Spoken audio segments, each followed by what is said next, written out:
Hello there, Libras. Welcome to your tarot reading. So thank you so much for joining me. I hope this video finds you well, and I hope the content is still relevant for your situation. Right off the bat, so I've done all the other signs except you guys, Scorpio and Sagittarius. Out of the 10 cards on the deck, I have 6 cards that are major arcana cards. And this is a big deal, okay? This is a huge deal because I feel like this is going to be a very pivotal month for you guys. I felt that way with the Aquarius reading and then also with the Gemini reading. So I feel like it's an air sign energy, or there's something coming through, some planetary aspects coming through that will be affecting the air signs in a very positive way, I feel, especially for this reading. And let me just say that out of the 10 cards, I have 2 cards that are about choices and options, okay? So I have here the Lover's card. The depiction is very different here, but this is the major arcana. Number 6, which is the Lover's card, choices and trust, okay? So choices, excuse me, and the 7 of Cups, choices and options, mulling over, all the things that could be, all the things that we want to come in to manifest and to come into being for us. So both of these are about choices and options. And then I also have an energy here of temptation, okay? We have here the Shadow card, and the Shadow card is the Devil card in the traditional Rider-Waite deck. This is about things that we have a really strong affinity to, a pull towards, that we feel might not be completely good for us, but nevertheless, we are very drawn towards it. And then with the 7 of Cups as well, this is about temptation, okay? Looking at our options and being tempted by other options. So, needless to say, I feel like it's going to be a very exciting month. I'm hearing the word juicy. So there might be juicy gossip, juicy details, juicy, love affairs, juicy love advances, okay? And so I feel that it's going to be it's not going to be boring. It's not going to be boring at all. So let me talk to you first about the imagery that came out when I was shuffling the cards. And the word that I heard was a feast, okay? And what I saw was, it looks like it looks like a scene on a boat, like on a cruise ship, long ago, like probably in the early century. So like 1911, 1920, around that time period. You have this man, he's at a dinner table at on a cruise or in a very extravagant restaurant, right? So he's got a suit on, a tuxedo, like a black and white tuxedo on. He's dressed really, really nicely. He's about 30 years old. And he sits down at a table with tablecloth. And the waiter, and I just cannot express how decadent the environment is. I mean, it's got tablecloth. It's a fancy dining place. And the waiter comes in with the wine list and comes in with the special. And the waiter is just like, "What would you be having today, sir?" It seems as if the waiter has seen him there many, many, many times. So this is a man that, has a lot of wealth. And he's able to afford dining at this really extravagant restaurant or venue on a regular basis. But I do see that he's there by himself. But he's able to be there. He's able to have the money and the resources in order to dine there. And the waiter's just like, "What will you have today, sir?" And the man says, "I want everything." Okay, I want everything. And this is... So it happens that this is a seafood restaurant, that's what I feel. And so the waiter comes back a moment later, possibly like 15-20 minutes later, once the food have been prepared. And he comes in with this platter. It's a huge platter. It's enough to feed a couple of people. But he brings it to the man's table. He opens up the lid, and you see a lobster in the middle, oysters on the side of it, and then there are, you know, a variety of dipping sauces, and there are also like different platters with different types of seafood prepared in different ways.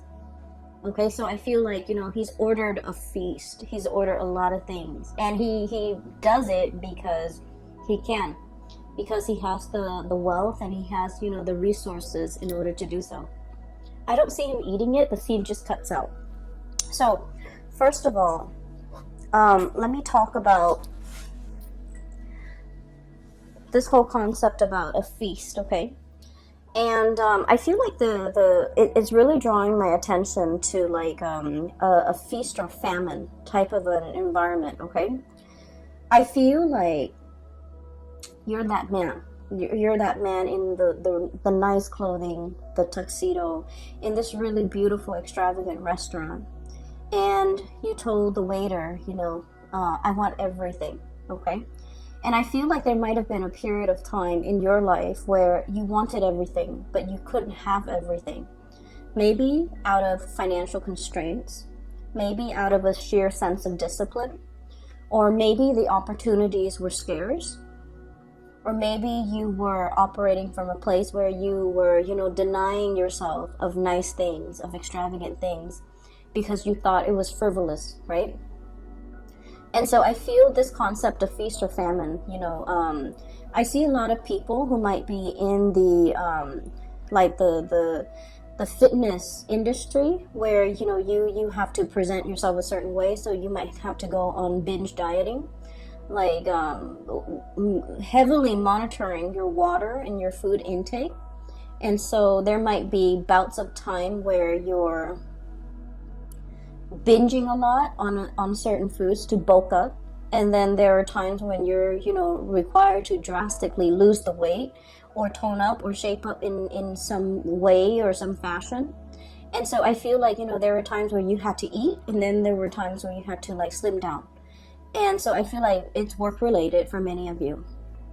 I also feel for many of you, you might have been literally working really, really, really hard. Okay, the things that you that were given to you, or I'm sorry, the things that were in your life were things that you had to work hard for, sweat and tears, you know, like the whole concept of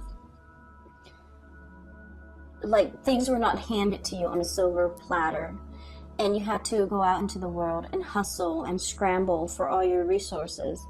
And I feel that, you know, things were like in flux. On some days, the going is good, and you might make a really good sell. And then on other days, it's like a famine where it's a drought. Like there's just no customers, no sales.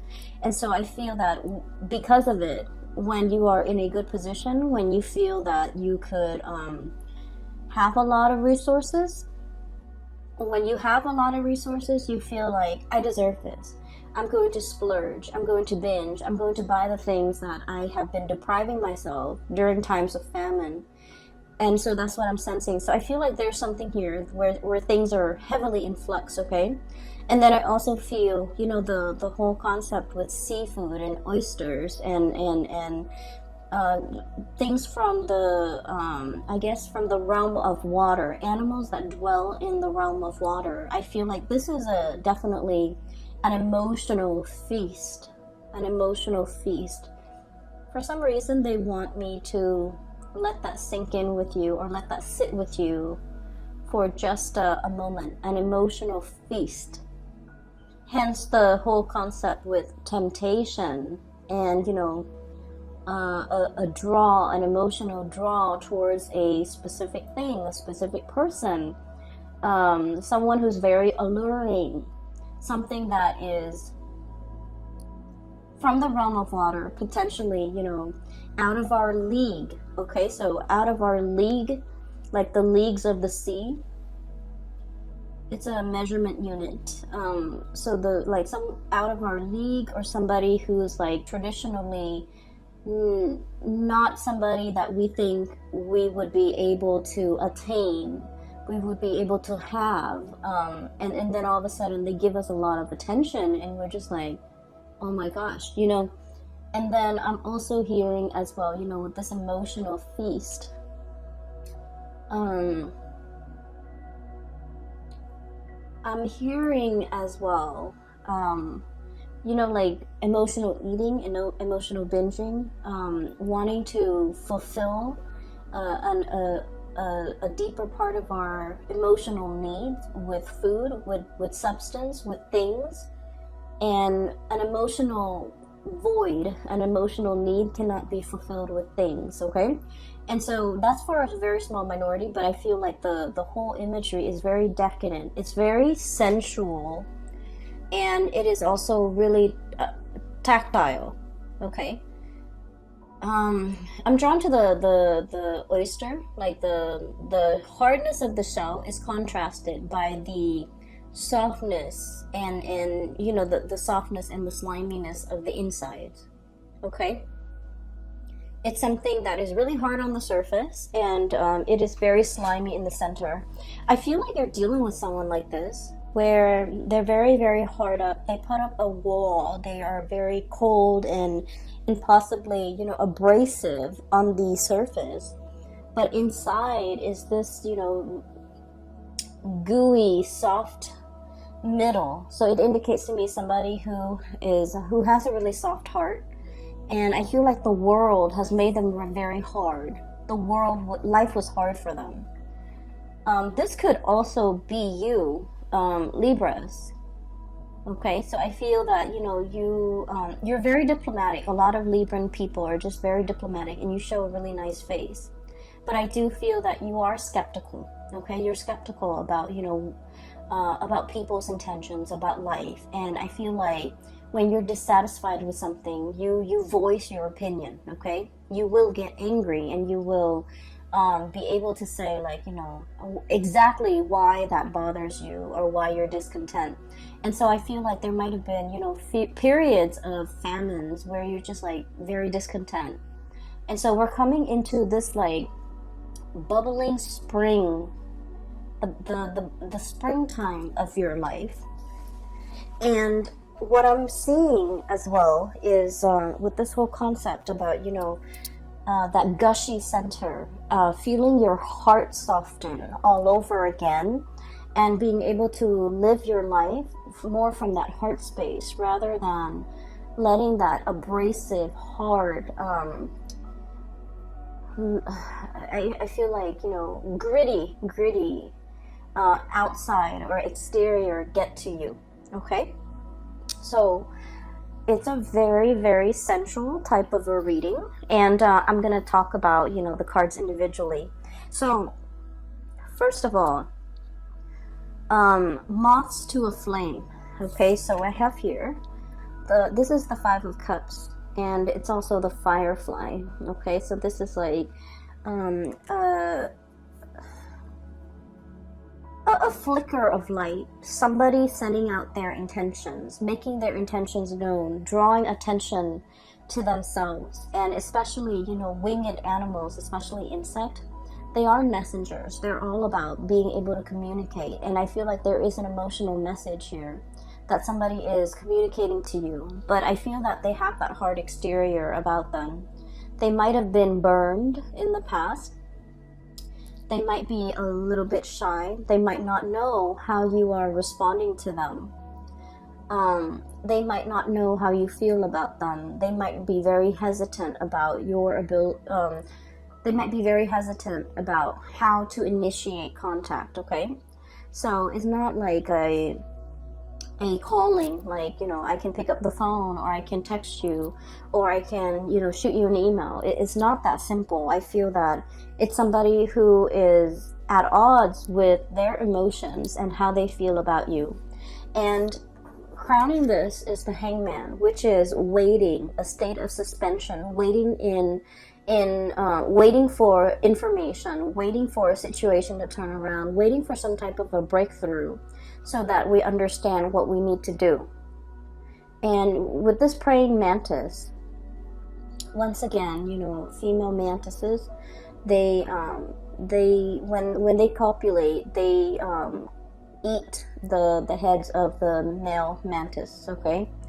And so once again, the whole concept about eating, and also I just feel like, you know, the imagery surrounding this is there's an element of risk and danger and, you know, losing face, okay, literally losing your head, losing face, not wanting to reach out to somebody and have it on read, where the other person read the message but they don't respond, not wanting to be embarrassed. So I just feel like you're dealing with someone who's not really sure about how you feel about them, and they are as well they might be very confused about their feelings. They might be feeling things, and all their emotions are very bunched up, and they don't really know where to begin, okay? It's like fumbling in the dark. That's what this Five of Cups feel like to me. There's not enough light. Even though the animal is casting light or drawing in light, but you're only seeing, like, you know, kind of like Morse code, like sparks of light. It comes and it goes. And it's not enough light to guide you, to show you the way. And then furthermore, we have the moon, which is all about confusion. It's all about this really nebulous sense of emotions, okay? Like emotions overwhelming us, feeling things on a very, like, empathic, psychic level, including feeling things on a very deep emotional level. But we can't really make sense of it. Things are foggy, things are hazy. We're navigating an environment that can feel really uncomfortable because we can't really see what's, you know, 2 feet in front of us. And so I feel like there's a situation here where someone is feeling things so strongly about another person. It's a mixture of really complicated feelings, love, hate, I feel, you know, and unexplicable, like wanting somebody, but at the same time it's like, oh no, that's not, you know, my usual type, or that's not, you know, that person would never go for me, or even it's like falling in love with someone who you would classify as an enigma. It's someone who is mysterious. It's somebody who is confusing. It's somebody who is confused about their feelings for you. And so there might be a mirroring energy where one day they're like very affectionate and the next they withdraw. And you're kind of confused as to, you know, do they like me or do they not? Do they want to get together or do they not? And I feel like someone's feeling is very strong. It's overwhelming almost. It's overwhelming where, you know, the first thing you wake up, you think about this person.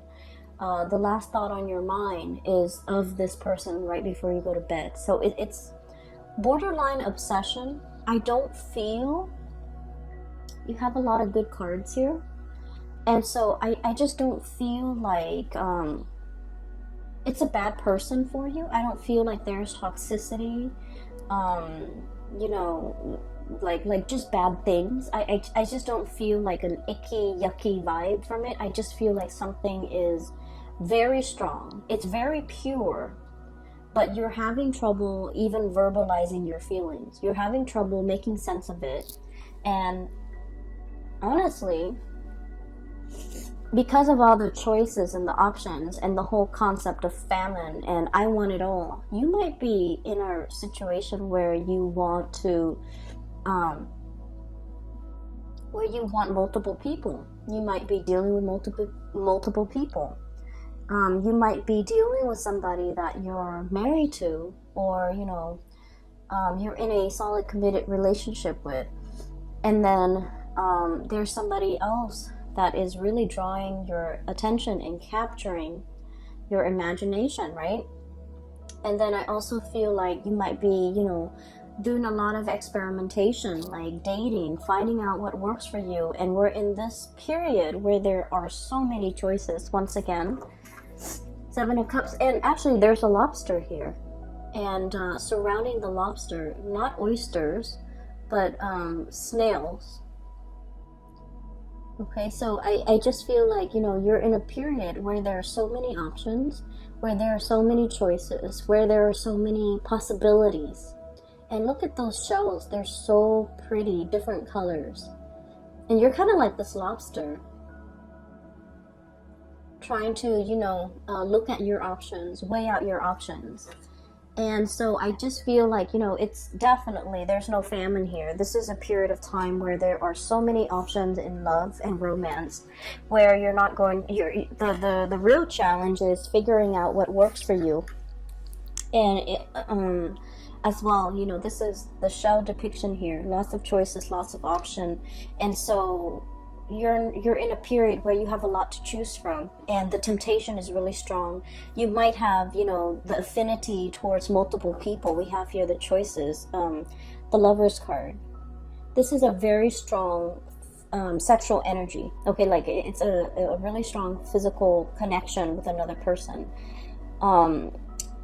It's like finding our counterpart, being able to, it's like feeling very, very strongly passionate, obsessed even, consumed with our emotions for another person, and it flows mutually. So I definitely don't think this is unrequited at all. I feel like it is very strong, and in some ways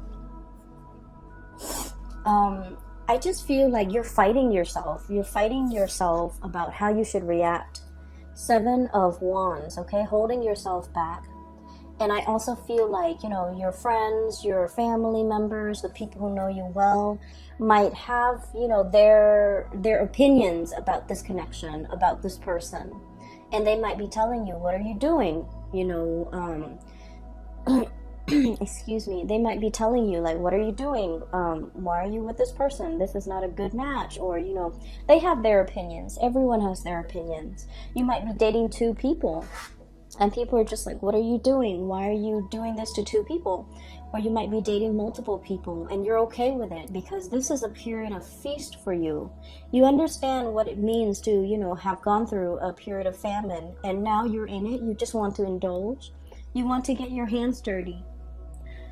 You want to embrace life. You want to take up these opportunities because, you know, you understand that it doesn't come every day. This is not, you know, any time of the year, any time of the day. This is something very special.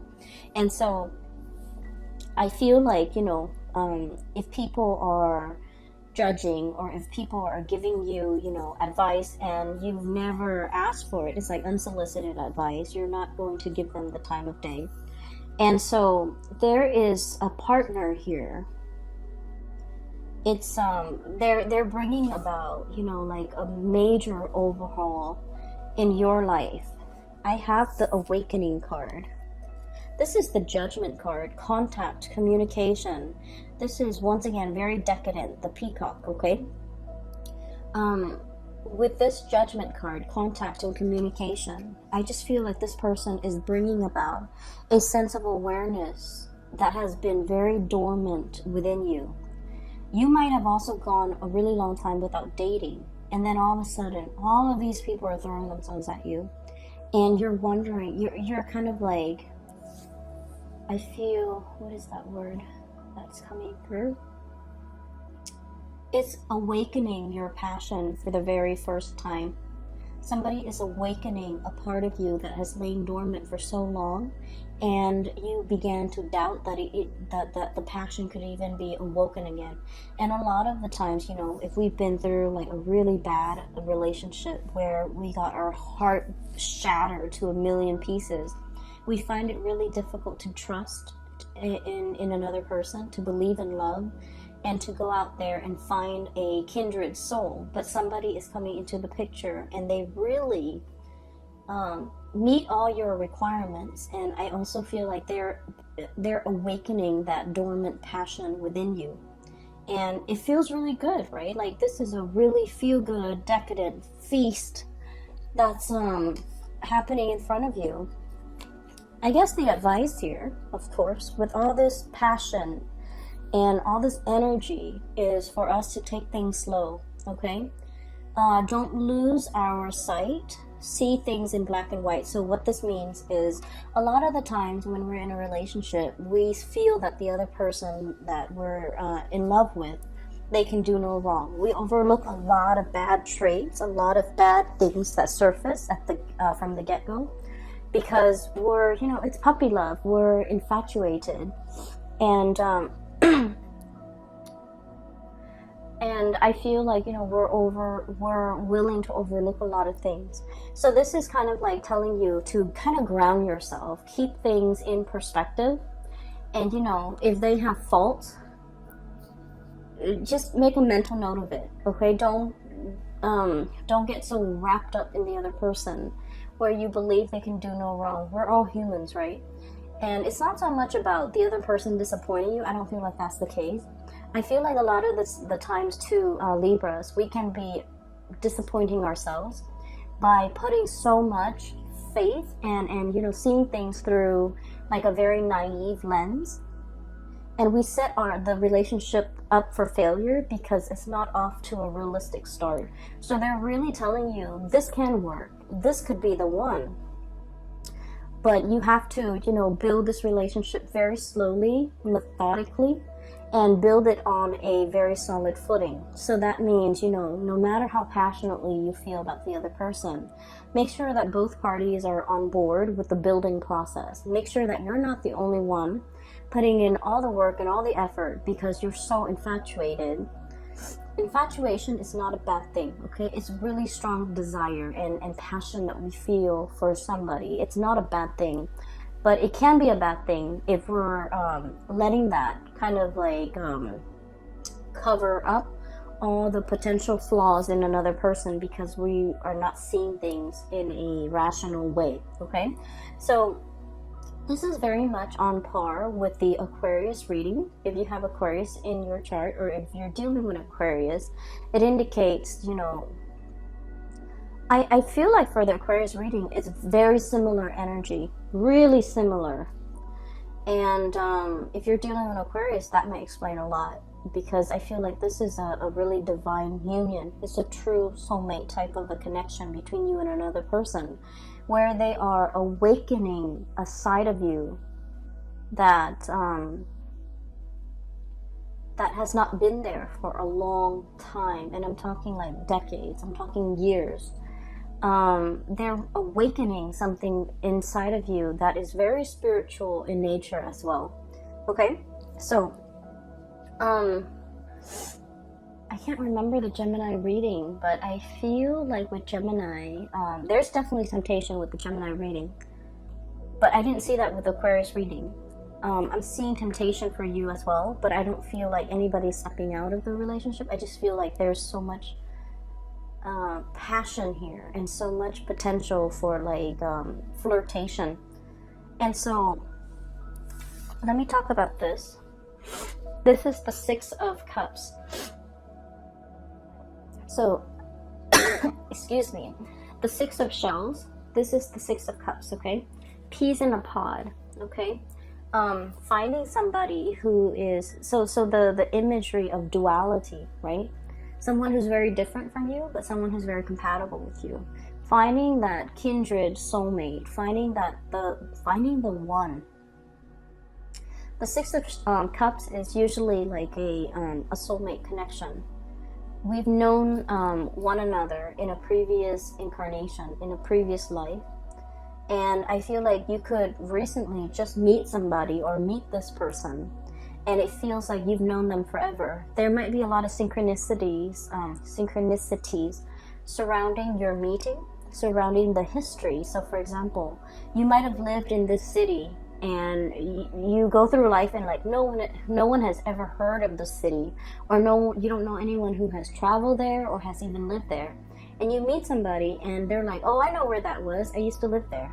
Or, you know, you went to a specific college, you worked at a specific company, and then it turns out that they also went to that college, they also worked at that company, but the timing was off, and that's why you never met. So it feels almost as if, you know, two souls trying to find each other, and they were in the same place but at a different time, and because of that their paths never crossed.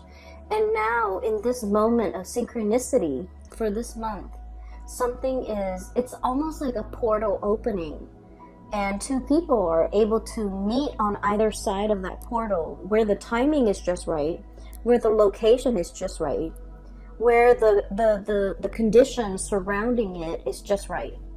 So for example, you might have somebody that you were really in love with, and you were single, but they were not, and then all of a sudden you got into a relationship, and then you find out they're single, so you keep missing each other. But then something happens, I feel like, for this month, where the two of you are on the same page, living in the moment, in the same area, in the same vicinity, and things are able to take off. Because with this Six of Cups, it's sentiment and joy, and I feel like you're going to be very, very happy. And the Love card, it's duality, mirroring, but also like the finding a mate, being able to find the one who is exactly like you, finding that missing part of your soul, feeling really complete when you're with this person. And the feeling is very mutual. Okay, this is like a really strong, very, very strong soulmate type of a connection for you and this person, whoever it is. It's really wonderful. And what's crowning here is that, once again, that devil energy, the shadow. And this is about, as well, I feel like this person is going to be very transformative in your life.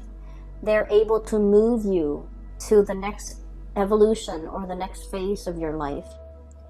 And what that means to me is, I feel some of you might be in a relationship that is very toxic.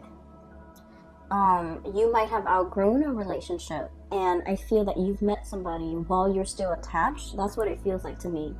And this person is like a breath of fresh air, and you're looking at things skeptically, right? Like, oh, it's just a test, or I'm attached, I really shouldn't go there.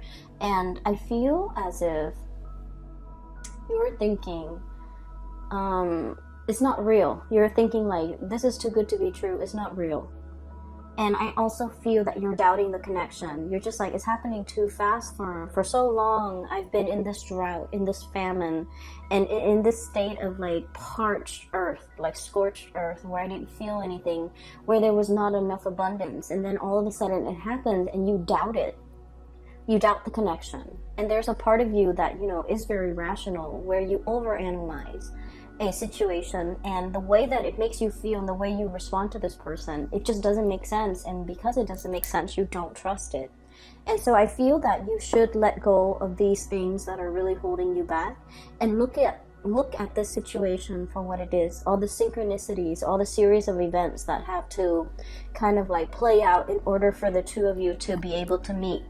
And we have as well the moon. Furthermore, confusion. Okay, options, confusion.